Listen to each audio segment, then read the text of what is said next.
And now let's take a look at the Cathedral of Light in Oakland, California. What a beautiful display this is. Matt, walk us through this. This is Skidmore, Owings & Merrill, or SOM, their San Francisco office, who is right up the street. Again, just great to work with. You can see right now in some of these projections, Ralph, how it's positioned over on Lake Merritt in Oakland, California. This is replacing the former cathedral that was damaged and ultimately destroyed in the '89 earthquake. So it's been a long time coming. I believe it's opening officially next week.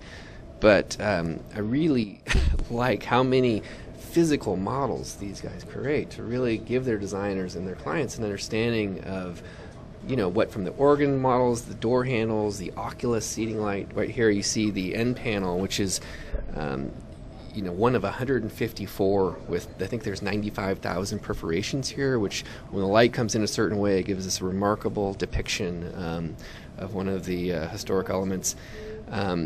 It's a little bit shocking, I'd say, for someone to come in here and see all these physical models when you think, Autodesk is known for 3D models. Right. But at the end of the day, these guys all these models come directly out of their 3D designs. I mean, these are all laser cut and milled, again, or printed, as these door handles are, from their 3D models. So it's Well, I think I'm struck also once again with these pull-out drawers, because you just pulled out the drawers here and we can see all these drawings and all these images that went behind the design as well as the physical models. Yeah, I mean, and that's what Jason and I touched on at the very beginning of the discussion here. We're trying to give viewers, not necessarily architects in this case, but say someone who works in games and film or someone who works in automotive, a view into what goes into making a building of this nature. And hopefully this is a good smattering of elements which will give people that viewport. So.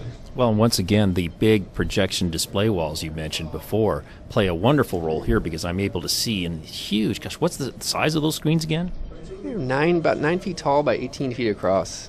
So you have a constantly changing display highlighting certain elements of the design. I think it's just a fantastic combination of experiences. The concept with the exhibits overall was really to try to use the physical podiums, the models, and the physical elements to show the process, and the projected images are really meant to be, as you see here, that completed product, whatever it was, either the building or the car or the bridge.